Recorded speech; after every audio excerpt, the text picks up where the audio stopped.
Espíritu. Bueno, esto es como la primera parte de esta verdad, una moneda con dos lados, ¿no? De que Dios promete preservar a sus hijos. Ahora, el otro lado de la moneda, el hombre responsable por perseverar hasta el final, la perseverancia humana. Y esa parte de la doctrina es tan vital como la primera. Si nosotros creemos de que Dios preserva y no importa lo que hace el cristiano, esto nos llevará al infierno también. Y lleva a mucha gente al infierno. O sea, el dicho salvo siempre salvo ha condenado a millones de personas. Porque no ayuda. Porque da la impresión de que eres salvo sin importar lo que haces. Salvo siempre salvo aunque vivas como el diablo. Pero ¿qué dice la Escritura? Si vives como el diablo, terminarás donde termina el diablo, en el infierno, ¿no? Entonces, la evidencia de que alguien está siendo preservado por Dios es que está perseverando en santidad, está demostrando con su vida la obra de Dios en su vida, la santificación. Entonces, bueno, estoy viendo el reloj. Vamos a ver un par de pasajes solamente para ilustrar esta verdad de que el hombre es responsable por perseverar. Efesios 5:5. Efesios 5:5. Pablo dice lo siguiente, y algo que si viéramos todos los pasajes, el verbo crucial, el verbo vital en los pasajes que hablan de esta verdad es no os engañéis. Que Dios, exhortando a creyentes, nos dice, no os engañéis. El que es justo, obra justicia. Si alguien te dice algo contrario, te está engañando. ¿Sí? Efesios 5:5, porque sabéis esto, que ningún fornicario o inmundo o avaro que es idólatra tiene herencia en el reino de Cristo y de Dios. Nadie os engañe con palabras vanas, porque por esas cosas viene la ira de Dios sobre los hijos de desobediencia. Pero de Juan ya básicamente lo cité. Colosenses 1:22 es otro pasaje. Y lo citamos a menudo por lo lindo, lo hermoso que es la primera parte. En Colosenses 1,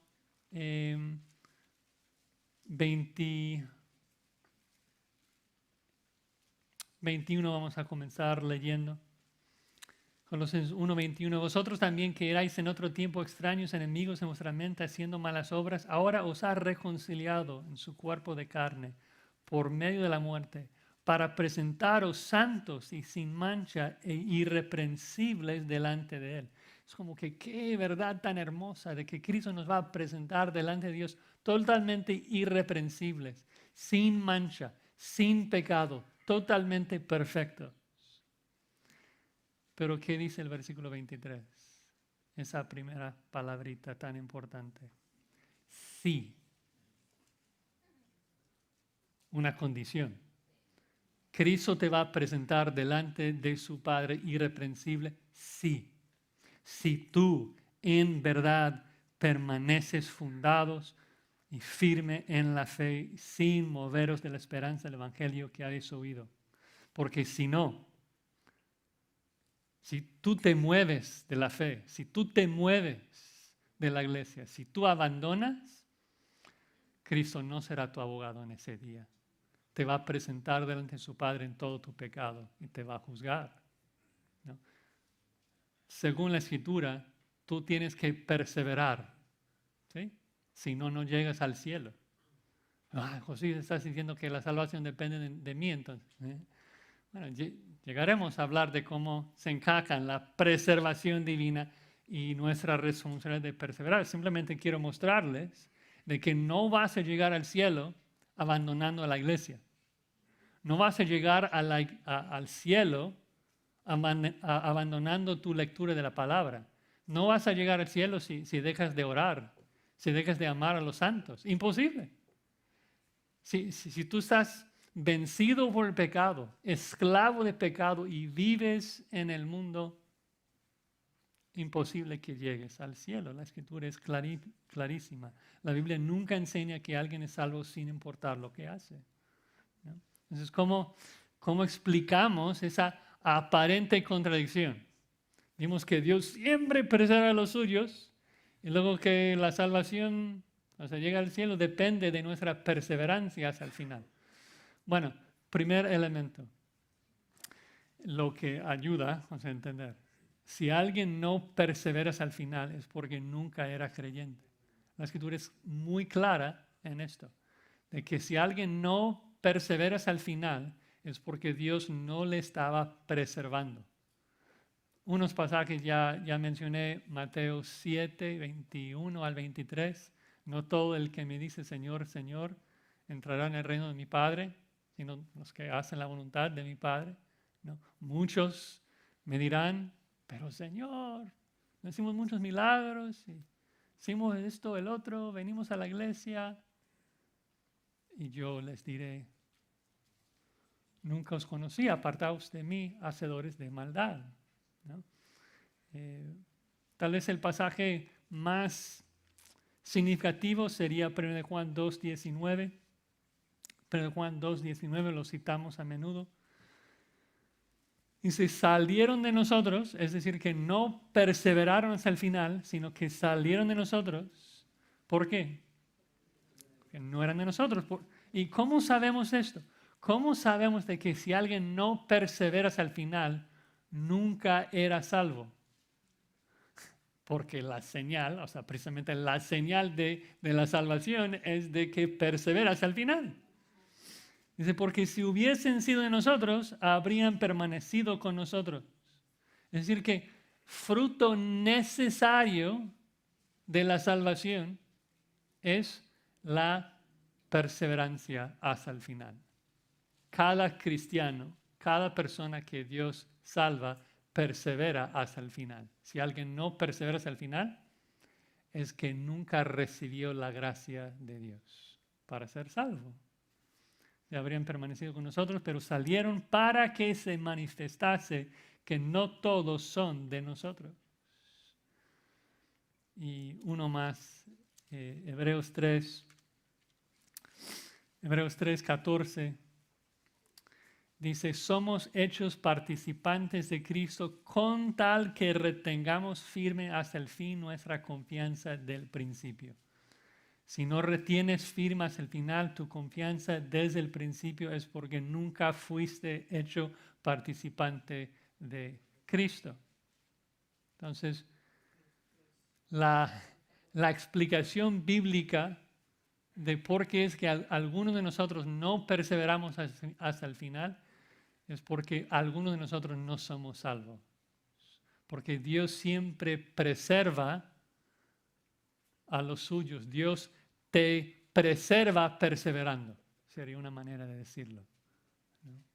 De hecho, el fruto, como dije, de la salvación es perseverar. Y de hecho, hay un libro en la Biblia que fue escrito precisamente para darnos certeza, para saber si somos salvos o no somos salvos. Lo dice de manera explícita en 1 Juan 5:13. 1 Juan 5:13, Juan después de escribir su carta dice lo siguiente. Estas cosas, 1 Juan 5:13, estas cosas os he escrito a vosotros que creéis en el nombre del Hijo de Dios. ¿Para qué? Entonces dice, he escrito esto a ustedes que creen en Cristo con un propósito. Dice, para que sepáis que tenéis vida eterna. ¿No? O sea, tienen vida eterna, pero he escrito esas cosas ¿para qué? Para que sepáis que tienen vida eterna. Entonces, ¿cuál es el mensaje de 1 Juan? ¿Cómo es de que vas a saber que tienes vida eterna? Bueno, si repasas el libro en tu mente, si no lo puedes leer en esta semana, la persona que sabe que es un cristiano es el que persevera confesando sus pecados, primer capítulo. El que persevera acudiendo a Cristo en salvación, el que ama a sus hermanos, el que puede discriminar entre la verdad y la mentira, que se dedica a la verdad, que vive en la luz, que imita a Cristo, ¿no? Hay crecimiento, madurez, que pasa de ser niño a joven a padre, ¿no? Muchas evidencias allí. Entonces, el punto es de que Dios nos exhorta a no abandonar, no porque un verdadero cristiano puede perder su salvación, sino porque es necesario que todos seamos exhortados a perseverar. Somos responsables por perseverar, entonces cada persona necesita escuchar una exhortación. Y pensemos en las dos categorías de personas en ese salón. En la iglesia visible hay dos tipos de personas, los genuinamente salvos y los engañados. ¿Sí? En cada iglesia visible hay los que pertenecen a la iglesia invisible y los que no. Y los dos necesitamos escuchar la exhortación de examinarnos, de estar seguros que estamos en la fe y que necesitamos perseverar hasta el final. Y déjame explicarlo con la idea de un examen. ¿Sí? Pablo dice, recuerden en 2 Corintios 13, versículo 5, examinaos a vosotros mismos. ¿Sí? Tal vez debemos leer el pasaje. 2 Corintios 13, 5. Examinaos a vosotros mismos si o para ver si estáis en la fe. Probaos a vosotros mismos. ¿O no os conocéis a vosotros mismos que Jesucristo está en vosotros? A menos de que estéis reprobados. Entonces, si tomas un examen, en este examen solamente salen dos posibles como que posibilidades, ¿no? O apruebas el examen o repruebas el examen. ¿Sí? Ahora, pensemos en esos dos resultados. Tomo el examen y apruebo el examen. Estoy feliz. Dios me llena de gozo. Confirma de que aunque no soy perfecto y sigo pecando, veo la obra de Dios en mi vida. Que Cristo es suficiente para salvarme. De que soy más santo hoy que hace 10 años. Lucho menos con ciertos pecados hoy que hace 20 años. Veo progresión, veo la obra de Dios en mi vida. Entonces me da gozo, me da paz, me da tranquilidad, me llena de gratitud y de adoración al Dios que es poderoso para salvarme. O repruebo el examen. Me examino y mi vida está dominado por el pecado, soy esclavo del pecado. Más esclavo hoy que hace 5 años cuando vine a la iglesia.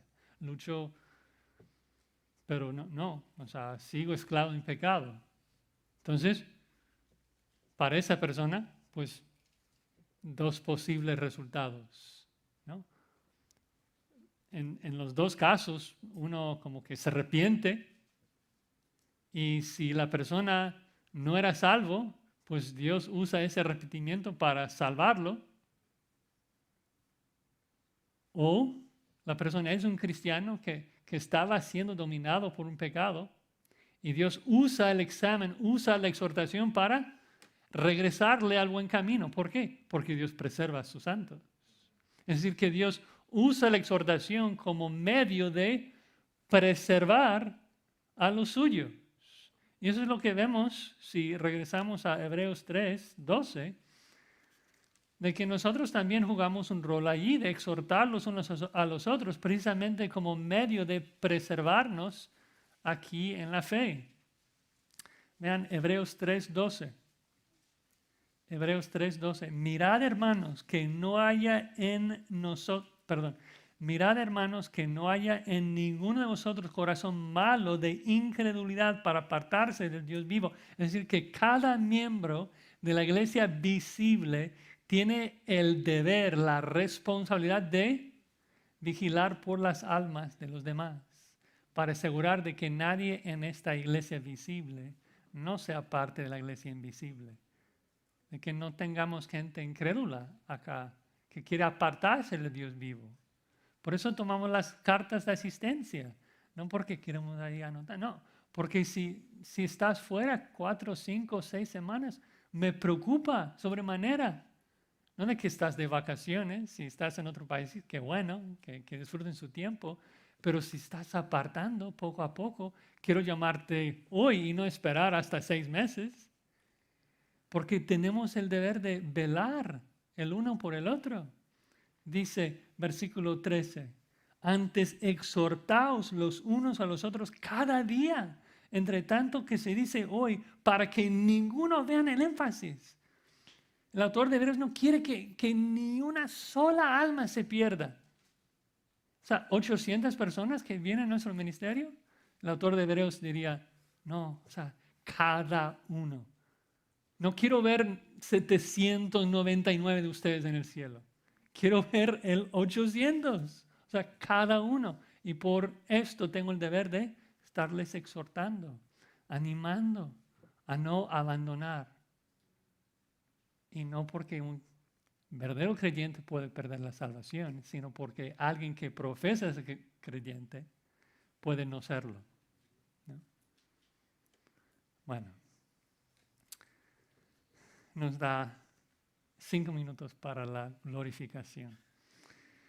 Entonces, resumen, preservación. Dios siempre preserva a sus escogidos y la evidencia de esto es de que nosotros con nuestra propia voluntad perseveramos hasta el final. ¿Amén? Ok. Glorificación. Dios glorifica a sus escogidos. ¿Y qué es esto? Glorificación. Bueno, terminamos con esta obra otra vez monergista, de que Dios glorifica a nosotros en el día que morimos, ¿no? Nosotros no participamos en glorificarnos. Yo no voy a resucitar a mi cuerpo, yo no voy a unir a mi alma con un nuevo cuerpo, yo no voy a crear un cuerpo glorificado, inmortal. Dios va a hacer todo de la glorificación. La glorificación es esa etapa final cuando seremos totalmente salvados, tanto en alma como en cuerpo, de la presencia del pecado, transformados totalmente a la imagen de Cristo, a un gozo en el disfrute eterno de nuestro Dios, ¿no? Algunos resultados de la glorificación. Primero, ya mencioné, un cuerpo glorificado, un cuerpo nuevo, inmortal. Romanos 8:23 dice la redención de nuestro cuerpo, nuestro físico. O sea, nuestra parte interior ha sido renovado en la regeneración. Nuestros espíritus han sido regenerados, pero nuestros cuerpos siguen caídos, con dolor y con pecado, con hábitos de pecado. Tu cerebro no funciona, tú lo sabes, ¿no? Es imposible, o sea, ver con esos ojos y no pecar, ¿no? Somos caídos y estamos luchando, tratando de matar a nuestros hábitos pecaminosos, pero esclavizados en esos cuerpos pecaminosos no nos es posible. Pero cuando Dios une nuestra alma con un cuerpo perfecto, ya vamos a dejar de pecar. Filipenses 3:20, de que estamos esperando al Salvador, el cual transformará el cuerpo de la humillación nuestra para que sea semejante al cuerpo de la gloria suya, que es el refrán de la Escritura de que nosotros seremos como Cristo, tendremos cuerpos como el cuerpo que Cristo recibió en su glorificación. 1 Corintios 15 habla de cuerpos inmortales, que realmente es lo mejor del cielo, ¿no? O sea, de vivir sin pecado, ¿no? Hay tantas personas que se fascinan por lo que hay en el cielo, en la descripción de Apocalipsis, de calles de oro y las joyas y todo esto. Y creo que lo que un verdadero creyente realmente espera es poder adorar a Cristo sin pecado. O sea, poder servirnos sin pecar, sin pensamientos pecaminosos. ¿Te imaginas cómo será? O sea, dejar de batallar con el orgullo, de no ser egoísta, de no tener motivos egoístas. O sea, yo no sé cómo sería. O sea, estoy tan lejos de esto. que, o sea, wow, será una experiencia totalmente diferente a lo que vivimos acá. Y de que nadie nos trate de manera egoísta, que todos nos amamos con motivos puros y que podamos servirnos y servir a Dios, adorar a Cristo sin pecado. Esto va a ser hermoso, hermoso. Vamos a tener un entendimiento pleno. Ahora pensamos como niños, dice Pablo, pero entonces entenderemos, conoceremos como somos conocidos. Vamos a conocer a Dios mucho mejor de lo que conocemos ahora. Y vamos a adorarlo en un mundo nuevo, ¿no? Esa idea de que vamos a estar en las nubes tocando arpas es totalmente errónea, ustedes lo saben. Vamos a morar sobre una tierra renovada, nuevos cielos, nueva tierra para poder adorar a Cristo y reunidos con todos nuestros hermanos, ¿no? Que hemos ya perdido. Y eso realmente es el propósito de todo. Terminemos en Apocalipsis 22, pensando en toda la obra de la salvación, elección, regeneración, conversión, justificación, santificación, preservación, glorificación. Todo tiene el mismo fin, el mismo propósito. Que dice Apocalipsis 22, vamos a leer los primeros 5 versículos, pero con énfasis en el tercer versículo. Después me mostró un río limpio de agua de vida, resplandeciente como cristal, que salía del trono de Dios y del Cordero. En medio de la calle de la ciudad y a uno y otro lado del río estaba el árbol de la vida, que produce 12 frutos, dando cada mes su fruto. Y las hojas del árbol eran para la sanidad de las naciones. Y no habrá más maldición. El trono de Dios y el Cordero estará en ella, y sus siervos les servirán. Y verán su rostro, y su nombre estará en sus frentes. No habrá ahí más noche, y no tienen necesidad de luz de lámpara, ni de luz de sol, porque Dios el Señor los iluminará, y reinarán por los siglos de los siglos. ¿Por qué debemos exaltar a Dios en la salvación? Porque el propósito de todo es para que podamos adorarlo, para que podamos servirlo en la manera que Él es digno de ser servido, por hacer absolutamente todo. Nosotros no contribuimos nada a nuestra salvación, sino el pecado que la hizo necesaria, como dice Melanchthon. Así que vamos a orar para terminar. Padre, gracias. Gracias por tu salvación. Qué increíble plan, Padre, que tú nos escogiste, que enviaste a tu Hijo Jesucristo para redimirnos en la cruz y que enviaron al Espíritu para preservarnos en la fe. Queremos darte toda la gloria y toda la honra. Pero también nos has hecho responsables por trabajar en la salvación. Los que entendemos de que tú eres el que pone en nosotros tanto el querer como el hacer, debemos seguir leyendo hasta el entonces. Que debemos ocuparnos. Los que entendemos de que tú eres soberano, debemos ocuparnos en nuestra salvación con temor y temblor. Y te rogamos, Señor, que nos ayudes en esto, que nos des voluntades y deseos fuertes de matar a nuestro pecado y buscarte a ti, de buscar la santidad, de buscar tu rostro en tu palabra, de memorizarla, de meditar en ella, de vivir en constante oración sin cesar, de vivir en gratitud, de amar los unos a los otros, de evangelizar al mundo perdido. Ayúdenos, Señor, a esforzarnos en esta gran salvación que has obrado en nosotros, para que tú recibas toda la gloria y toda la honra. Amén.